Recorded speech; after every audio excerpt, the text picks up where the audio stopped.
Bonjour, bienvenue à Vie et Miséricorde, c'est Ursule. Alors, on est le 3 janvier 2026. Je viens parler de connaître le véritable et de marcher avec le véritable. Notre texte se trouve dans 1 Jean 5, le verset 19. Nous savons que nous sommes de Dieu et que le monde entier est sous la puissance du malin.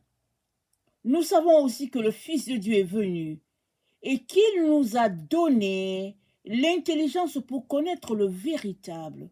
Et nous sommes dans le véritable, en son Fils Jésus-Christ. C'est lui qui est le Dieu véritable et la vie éternelle. Amen. Alors, la Bible le dit, et la Bible annonce Jésus-Christ comme le véritable. Il l'annonce comme Dieu, il l'annonce comme la vie éternelle. Amen. Et c'est la vérité.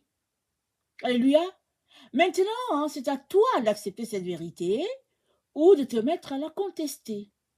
On est dans un temps où on nous a appris à argumenter, alors les gens sont prompts à argumenter. Souvent, ils n'ont même pas le temps de réfléchir.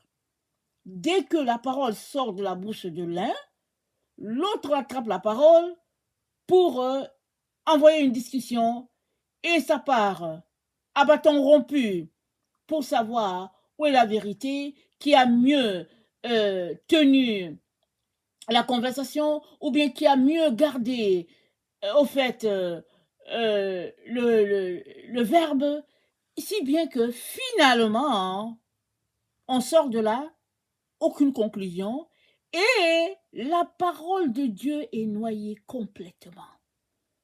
Alors ça se passe pas seulement dans le milieu estudiantin, ça se passe pas seulement, n'est-ce pas, parmi les jeunes, ça se passe même dans les églises de Jésus-Christ. Les gens viennent apporter un enseignement et après il y a une étude biblique ou bien école de dimanche et les autres s'élèvent, ils détruisent tout l'enseignement et puis ben voilà. Et à la fin, on se retrouve dans une situation où le monde est perdu. Qu'est-ce qu'il faut retenir? Et voilà comment le peuple de Dieu marche. Depuis, n'est-ce pas, des décennies. Pourquoi? Parce que l'être humain a rejeté la parole de Dieu, l'Église est devenue une institution, et finalement, on lui a enlevé le cachet de la puissance du Saint-Esprit, si bien que les églises sont juste là, de nom, essayant de contenter la société afin que l'Église puisse s'intégrer à la société. Au lieu que ce soit la société qui s'intègre à l'Église de Jésus-Christ, c'est plutôt l'Église qui est rendue à s'intégrer à la société. Et le Seigneur dit, ça ne se peut pas. Parce que Jésus-Christ est mort pour sanctifier son Église qui est son corps. Tu fais partie du corps de Christ si tu as donné ta vie à Jésus. Maintenant, que devrais-tu faire? Il te revient, n'est-ce pas, de marcher dans le véritable, puisque tu as donné ta vie à Jésus, puisque tu as été convaincu que Jésus-Christ c'est le chemin, alors il te revient à marcher dedans.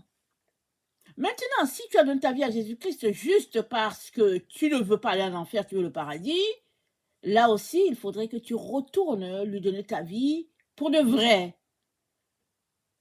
Pas parce que tu attends un cadeau de lui, mais parce que tu t'es rendu compte qu'il est le Fils de Dieu, il est celui qui peut te sauver, il est la vie éternelle, comme on vient de le lire. Voici l'occasion, n'est-ce pas, qui t'est offerte. Si tu veux le faire maintenant, tu peux répéter après moi ces paroles. Seigneur Jésus, merci de t'être révélé à l'humanité par ta mort et ta résurrection. Merci de nous avoir ouvert le chemin pour le ciel. Et merci de me donner aujourd'hui de t'abandonner ma vie entière. Sois-en le maître. Et merci pour le Saint-Esprit qui est là pour me conduire dans toute la vérité. Amen. et amen. Si tu as fait cette prière, sache que tu es enfant de Dieu. Maintenant, ne reste pas là en disant, j'ai accepté Jésus dans ma vie et puis maintenant je peux aller faire ce que je veux. Non. Une fois que tu l'as dans ta vie, tu t'es aussi engagé à marcher dans ses principes, dans ses voies, dans ses commandements.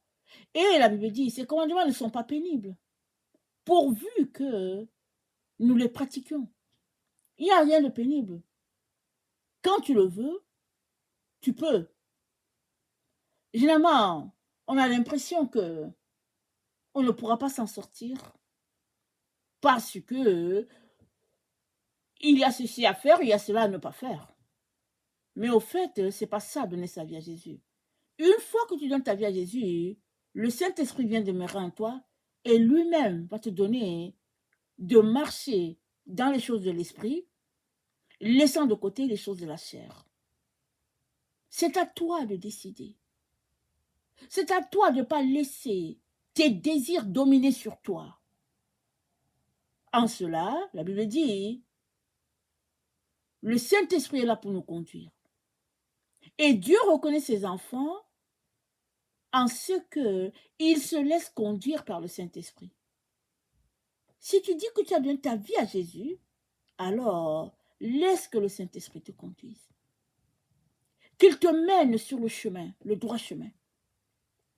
Qu'il te fasse avoir la victoire sur tes faiblesses. Et qu'il te rende amoureux de Jésus. De telle sorte que chaque jour, tu deviennes rempli de lui. Et peu à peu, les choses de la terre vont pâlir. Tu n'auras plus d'intérêt dans ces choses-là. Et ce n'est que comme ça que, n'est-ce pas, tu seras convaincu de jour en jour de demeurer en lui. C'est-à-dire lire la parole, prier, méditer, louer ton Seigneur, trouver ta joie et ton bonheur en lui et en lui seul. Ça prend de changer ta manière de faire. Quand on va à l'école, on apprend, n'est-ce pas? Le professeur nous dit de faire ceci, on le fait. Et si ce n'est pas bien fait, on est retenu pour la prochaine année encore. Souvent, on n'aime pas ça. Mais si on n'a pas bien saisi, alors on est retenu. On reprend la classe avec espoir que l'année prochaine, on comprendra mieux. C'est la même chose avec notre Seigneur. On apprend, on avance. Et le Seigneur nous donne d'expérimenter ce qu'on a appris. C'est pour cela qu'il dit, ne vous bornez pas à écouter la parole, mettez-la en pratique. Alors, si tu as appris qu'il faudrait aider ceux qui sont dans le besoin, alors pratique ça.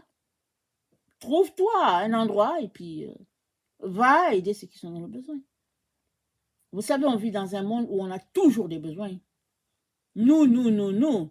Jamais on ne pense penser aux autres. Mais, une fois que tu donnes ta vie à Jésus et que tu choisis de marcher par lui, tu vas te rendre compte tout simplement qu'il y a certaines choses que tu n'en as même pas besoin. Tu vas même te demander, mais pourquoi est-ce que je les ai achetées? Parce qu'on est dans une société de consommation. Mais une fois qu'on change notre pattern de réflexion, on vient à comprendre que la chose la plus importante et la chose la prioritaire, c'est d'avoir Dieu dans sa vie et de marcher avec lui dans ce qu'il a préparé déjà d'avance pour nous. Amen. Alors, dans 1 Jean 5, nous sommes dans 1 Jean des Épîtres, n'est-ce pas? Dans 1 Jean 5, verset 18, c'est dit, « Nous savons que quiconque est de Dieu ne pêche point, mais celui qui est né de Dieu se garde lui-même et le malin ne le touche pas. » Nous savons que quiconque est né de Dieu ne pêche point. Ça veut dire que le désir ne te vient pas de te vautrer dans le péché.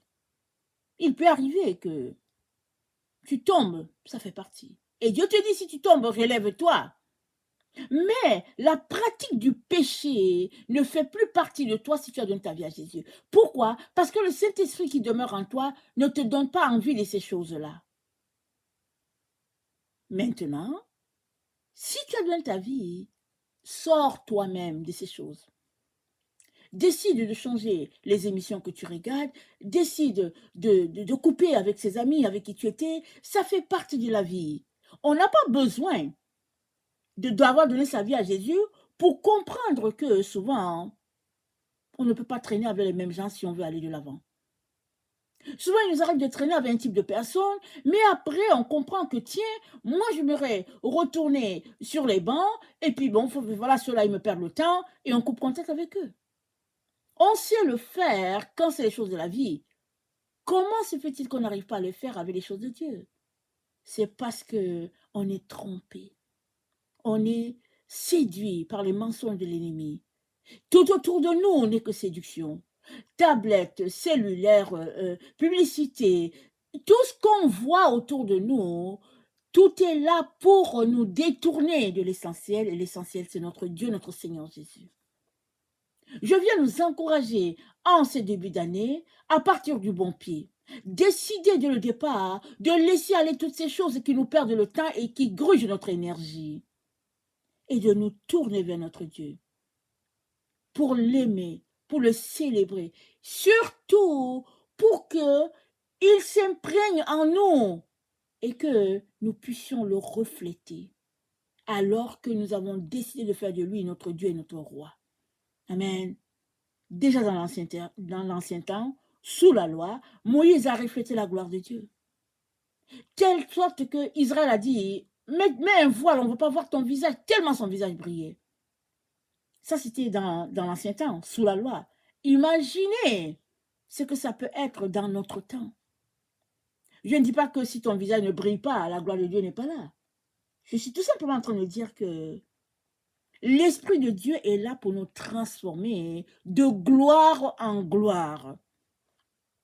Si tu dis que tu as donné ta vie à Jésus et que tu n'es pas transformé, il y a un problème. Et le problème, ce n'est pas du côté du Saint-Esprit, c'est de ton côté. Accepte cette vérité.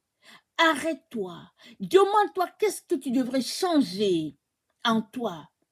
Fais le changement tout de suite. Si c'est les amis que tu dois couper, coupe. Si c'est les émissions que tu dois couper, coupe. Et nourris-toi de ce qui va te rassasier, c'est-à-dire de la présence de Dieu. Délecte de sa présence. Cours après lui, cherche-le. Et ta vie ne sera plus pareille. C'est-à-dire, les voix du monde n'auront plus d'attrait pour toi.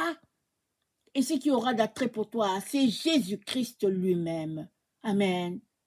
Alors, je relis le texte et ça dit, nous savons que, nous sommes dans 1 Jean 5, le verset 20, nous savons que le Fils de Dieu est venu et qu'il nous a donné l'intelligence pour connaître le véritable. Et nous sommes dans le véritable, en son Fils Jésus-Christ, c'est lui qui est le Dieu véritable et la vie éternelle. Petits enfants, gardez-vous des idoles. Chers frères, chères sœurs, gardons-nous des idoles.